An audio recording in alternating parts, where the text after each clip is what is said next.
what's up YouTube? Welcome back to another episode here on the G's Footage Garage. So today I'm very excited to bring you guys this little series. It's going to be a two-part video series, which is going to bring you guys really close to the off-road racing world. And I know you guys are going to be all excited for that, because in G's Footage we specialize in bringing you guys all kind of car content, whether it's off-road racing, drag racing, car vlogs, you name it.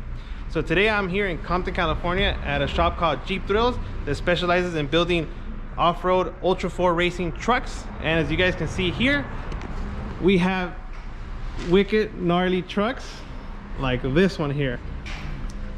And this shop is no joke, guys. When you see a shop with actual carnage and parts and you name it, differentials through the roof, you know they mean business. I'm gonna give you guys a quick little tour of what everything looks like here. Got some parts right here. Differential for days. Now, when there is parts like this in abundance, you know that they put the parts and the builds to the test, right? Because you know they ain't playing no games. They got the spares to prove it. So I'm very excited, guys, because it's gonna be the first time that we actually bring you guys off-road racing content. My brother and I will be at King of the Hammers racing event February 4th.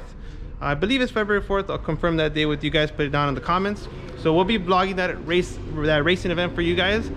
But I'm very excited for this video here today, because I'm bringing you guys to the heart of the action, to the backbone of what real racing is, real off-roading racing is, and especially this Ultra 4 racing.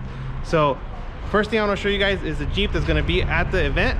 This Jeep here will be raced by the shop owner here at THRILLZ, which is a gnarly build. And I was able to get you guys this inside scoop because my brother comes here and he helps work on this Jeep late at night and get this thing race ready.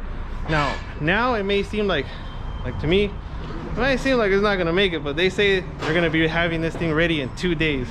So let me show you what this thing is.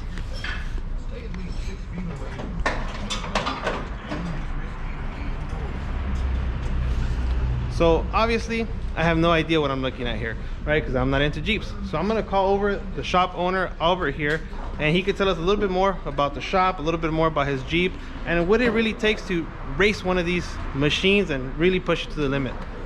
What's up, Alber?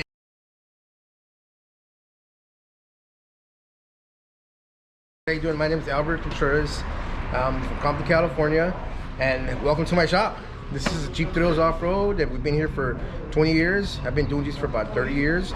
And this is our race Jeep that we race in Ultra 4 stock class. So what is Ultra 4 racing? What does that consist of? Ultra 4 racing is the hardest one-day. They make a race called King of the Hammers, which is the hardest one-day race in the world. Ultra 4 race consists of a multi-purpose, do-it-all vehicle that can be able to go 100 miles per hour in the desert in the whoops, and be able to crawl 1 mile per hour in the rocks and make it back 2 or 3 times in the loop and still bring you home. Wow, that seems pretty intense. So what does it take to build a car to survive such harsh environment? Wow, to build a vehicle like this, you completely have to focus on what your build is going to be, and you got to really think about punishing the heck out of your vehicle. If there's a guy in there that takes it easy in their car, you better go somewhere else. This is punishment to your vehicle, punishment to the driver. It takes a lot of heavy duty parts, a lot of intense hours working on this vehicle, non-stop, burning midnight oil every day, every night. But it takes a lot from not just the vehicle, but from also the people around that help us build this vehicle. As you can see, most of this vehicle is completely custom built. It starts from a basis from a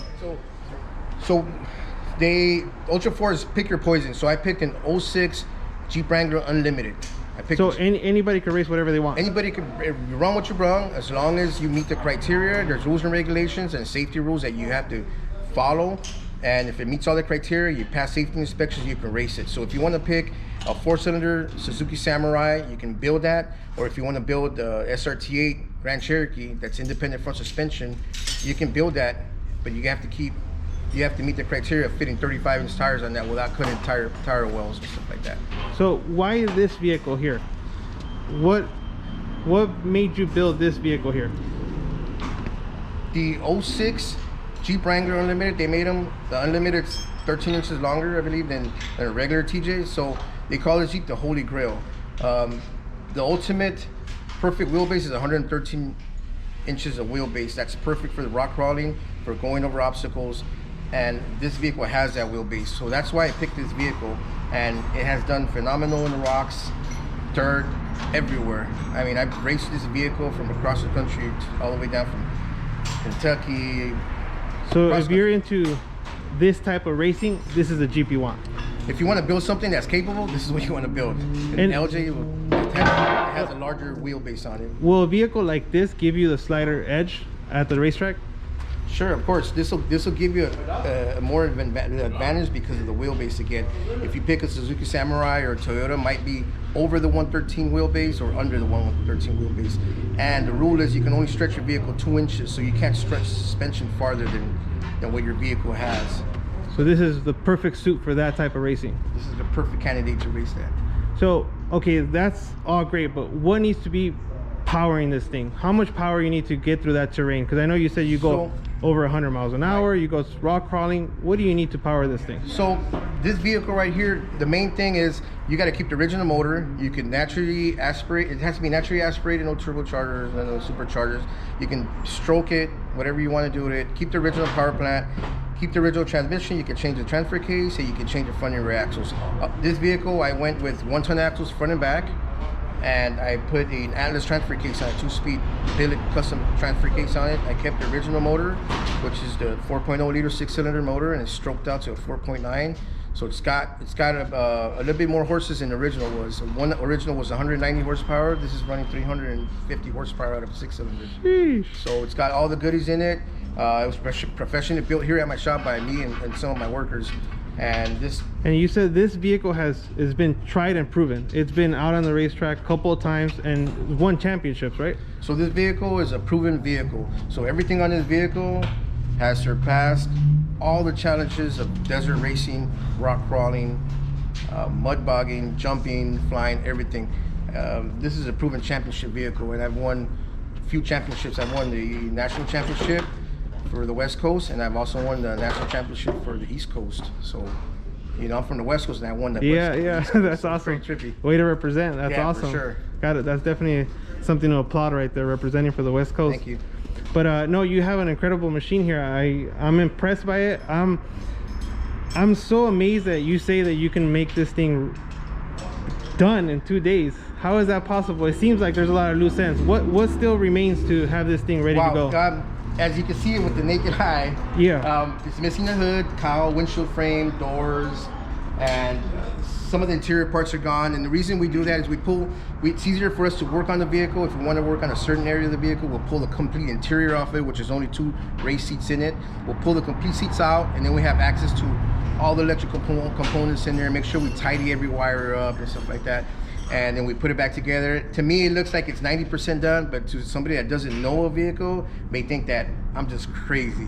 But sometimes I am. But see, guys, that shows you guys the caliber and the capacity of the people in this shop and how well they have honed their craft. Because to me, it looks like I have no idea what's going on. To him, it's like it's a couple of boats, right? So it just goes to show how much they have honed their craft. And you say you've been here for 14 years? I've been here for 20 years. 20 years. Yep. Oh my God, that's solely doing Jeeps and 4x4 trucks. That's what I focus on. And we do race prep, which is race prep means you bring a race vehicle that you race in a sanctioned race, and we completely tear it down and go through every nut and bolt and do an inspection on it and put it back together. That's awesome. I did catch that you said you're gonna have 2 seats on there, so you ride with the co-pilot. So this race is a no chase race, and you're not required to have a co-pilot. But in this race that we're gonna race in a couple of days, it's over 130 miles. So it's always a good idea to keep a co-pilot in the vehicle. We're gonna do some rock crawling sections where, you know, we might get stuck under a rock or get high centered, and we're gonna have to have a spotter, the co-pilot spot us through the rocks. There's areas that I can't see. I have to have my helmet on and my safety net on and seatbelt on all the time. So it's really difficult for me to reach out and look at the terrain, and that's where my co-pilot comes in. Co-pilot tells me where to go onto the rock section where we're not to step in, or if we get stuck, he gets out of the vehicle, pulls out our winch, runs the line, strap it down, and then sets it up so we can pull ourselves out. That's awesome. So how do you prepare? I know that, you know, here at the shop, this is what you guys are experts on, right? So how do you prepare yourself to go through that type of race, that environment, that harsh? I mean, that has to be bone crushing to you. How do you survive that 130-mile race? Well, I put it this way: after do this race for about 5 days, I'm like in bed or something, because I'm so beat down. I mean, even though we have a nice plush suspension, it still puts a lot of wear and tear on your body. Yeah, tons of wear and tear. I've been racing for about 8 years, and I can tell you that I'm not physically fit, but I used to work out. But you have to be mentally and physically fit to be in a vehicle like this. It's not a smooth ride. It's not a day in Disneyland, but yeah, it almost feels like it to me. But yeah, it's very, very punishing. Very, very punishing to get in there. To prepare, I just super hydrate. You know, I don't hydrate the day of the race. I hydrate a week before, and just plenty of water, and try to keep moving. 130-mile race. How long are you actually in between courses? Because it's a multi-course race, right? See, so the race starts at 7 in the morning, and they give us a time limit to 6 p.m. So we have to make that complete race in 138 miles from 7 a.m. to 6 p.m. Yeah. Within that period of time. So if you're constantly in the vehicle, so you're in the vehicle for more than 12 hours in that car, you know, you have to physically prepare and mentally prepare. You got to have some snacks in there, eat a nice breakfast, but not too big. Be in the car, you don't want to have your breakfast all over your Bulldog and your Jeep, you know. So I'm going to ask you the question everybody at home's wondering. So you got to hold your bathroom the whole time? Hey, so you know how, like, if women can't hold it, you're gonna have to train yourself. You know, you gotta hold it. That's all it is. It's a mental thing, you know. Yeah. You get in there, you know you're gonna be in the vehicle for 5 to 6 hours, 8, 10, 12 hours, sometimes 20 hours, and you just have to learn to hold it. You know. It's a brutal sport in every aspect of it. Sure, it's and then brutal sometimes sport. When you're in the vehicle that long, sometimes you gotta just go. You know, you need to use the restroom by yourself, I guess. Dude, this is awesome. Anything else you want to let us know about? What should we expect going to King of the Hammers? What are we going to be expecting to see? I mean, anything you can tell us about the sport, the builds, anything you can share with us? If you guys go out to King of the Hammers, just expect to see a lot of exciting builds, a lot of people out there. I mean, tons and tons of vehicles to look at, super rad vehicles, and tons of enthusiasts that are out there with the same desire that we have, which is to win King of the Hammers and be on that podium. What do you win if you win King of the Hammers? King of the Hammers right now, they have big purses depending on the sponsorships. You win a purse of money, you know, 15,000, 10,000, 5,000, depending on the class. I heard Ford is going to give out a Ford Bronco this year. Oh wow, the new one. Yes, they're going to give out a new Ford Bronco to one of the winners in one of the classes. So we're kind of, you know, anxious to see who's going to win that vehicle. I mean, wouldn't you want to have a brand new Ford that you get for free? Of course, yeah. But basically, when you go out to these races, you bring bragging rights. You know, bragging rights. Yeah. I mean, it's just either just finishing this race is just a win for the whole team. Man. You prepare so long, and I mean, at least finishing the race is a win for us. So. That's awesome. Well, Albert, I can't thank you enough for allowing this video to happen. Right on. It really brings our subscriber base to have you here to the heart, the backbone of what it really takes to you know, build one of these trucks and put it in the race. You know, that's not easy to do. If you want to rent a race, this is where it all starts, in the shop right here. You know, you prep the vehicle. Now, if somebody wants to get into this, how much is this vehicle here? Wow, I've lost count. That's a hard question. It's like everybody's toy, you know. I know this one's been raced a couple of times, so you probably had to rebuild it a couple of times. Sure. But let's say somebody fresh in the sport, nothing too crazy, just get into the sport. How much? If you want to get into the sport and want to start an entry class vehicle like this, about $60,000 to get into a vehicle like this. And that's not including all the equipment, tools, spare parts, your tow vehicles, and all the logistics to get the vehicle to the races. That's a big part. So it's definitely a big boy race. Sure, it's a large investment, but you know, this is what I love to do. This goes hand in hand with my shop. I love it. Cool. Well, Albert, I can't thank you enough for allowing this interview and this video here in your shop, in your home. You know, it means a lot to us for you to allow us in your doors, right? Right on, thank you. And we hope you win. Thank you, man. We hope you win. I'll see you guys in Johnson Valley. My money's on you. Right on.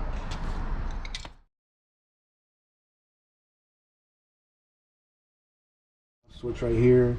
So if you run into any trouble, that's where you shut it off right here. Yeah, so this is our main kill switch. It's got to be accessible for anybody that's in the vehicle and out of the vehicle. So in case of an emergency, we just kill everything here.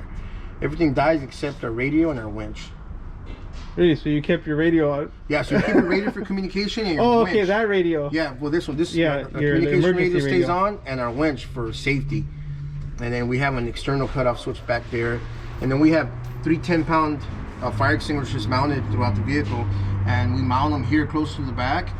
And this is our fuel system. We mount them here, so if we roll the vehicle over, anybody that's outside of the vehicle, and if we're on fire, you can pull that fire extinguisher and quick release it and put the fire out. And then we have one inside our cab, so we can put fire out in here. What kind of metal is this? This chromoly, mild steel? This is mild steel. This is DOM2. It's a 1 3/4, 120 wall, and we use DOM because it's the strongest steel. We're not breaking the bank, you know. We can build this vehicle out of chromoly, but it's very expensive. Yeah. But chromoly tends to be very brittle.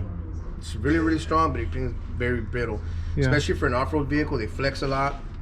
So you want to put something in there that's not gonna break. A street vehicle that's driven on the street, you can put chromoly in there because it doesn't flex as much as a vehicle like this does. And it probably makes it easier to repair on the fly and everything, right? Sure, we can repair this at the race course, and you can grind it, sand it down, weld it. Dude, it seems intense. So this is your 4 high or 4 low? I mean, this probably doesn't operate the same, huh? So it works a little bit different in a standard vehicle. Standard vehicles have one shifter lever that just goes 2 high, 4 low. This has 4 high, 4 low, just on the front tires or the rear tires, and we can split them separately. They can be split. So if you have just the front tire spinning, I'll hold the brake and the car will turn. If I turn the wheels, the car will turn like a tank. No way, dude, that's insane. What do you name this thing? It has to have a name. I don't know. This vehicle was silver from the beginning. I think we're gonna call it the Silver Bala. Silver Bala, I like that. Silver Bala. You want to put that in there. So yeah, the Silver Bala. This is one of my friends came. He's like, hey, why don't you name it the Silver Bullet? And I'm gonna go, why don't we name it the Silver Bala? He's like, what's a bala? I go, bullet. Oh, yeah. Wow, man, that sounds cool. So I think the Silver Bala. I like that. That's badass. Sounds, and it's also going to be a conversation piece because most people that don't speak Spanish are not going to know what a bala is. Yeah. And they're going to be like, oh, what's a bala? Oh, it's a bullet. Do you run into the night with this in the race? We do have a night race that we race, and we have our light bar that we mount up here in the front, and some Tesla lights in the front, and then rock lights in the bottom of the vehicle.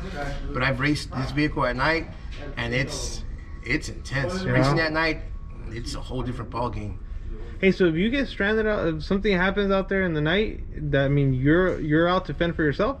I mean, you're out in the wilderness, I mean, in the desert or what? Yeah, so we raced a race that was 130 miles, and if you break down there, I mean, you better have a little lunch bag in there, a couple of burritos hidden somewhere, and plenty of water. And, you know, sometimes you have to stay there all night till they do recovery and come out and recover. Dude, that's an intense sport. This is not a sport for wimps. I know. You know, like I drag race, and you know, if I break, I'll walk to the pit. You where are you going? Yeah. So this race that we race is a no chase race, meaning there's no chase car following you with spare parts and everything. You have to be self-contained in this vehicle. You gotta have everything and anything that you can think of that you might be using, a tool. So you have to fix it yourself, on the fly. On the fly, you gotta get off the vehicle, fix your vehicle, put it together with duct tape and zip ties if you can to get you home. If you need a part, you can probably run to the pit area if you're within reach, but sometimes you're 30, 40, 50 miles away from the pit, so it's a long hike back to the pit. Dude, that's real racing. That's man, that's amazing. Wow, now I see why my brother loves this thing so much. Oh yeah. That's an insane sport. Yeah, it's definitely not made for the faint-hearted. I mean, you gotta be a MacGyver out there if you break. Yeah. You literally have to know the ins and outs of your vehicle and the way it functions, and you really have to build something out of duct tape and zip ties. I mean, And most of the times, whoever gets in the car with me, my co-dog, I usually have him come out here and help us put the car together. Your co-partner, who is he? So the co-pilot that I basically pick for my vehicle has got to be somebody trustworthy, somebody that you can rely on. So do you have that person yet? I do have the person here. So for this year, we're gonna use one of my friends' name's Miguel. I've known him for about 10 years, and this is an awesome guy, very handy. Super, And you say he's here now? He's here today. Yes, he is. You think we could chop it up with him? Yeah, for sure. I'm sure he'll be pretty excited. Well, He's really excited to be in the car. Nice. I would like to ask him a couple questions. Yeah, this guy, he's pretty awesome, man. He's got a good head on his shoulders. He's super snappy with all his parts and tools, and I mean, he's got plenty of ideas. Very, very sharp guy.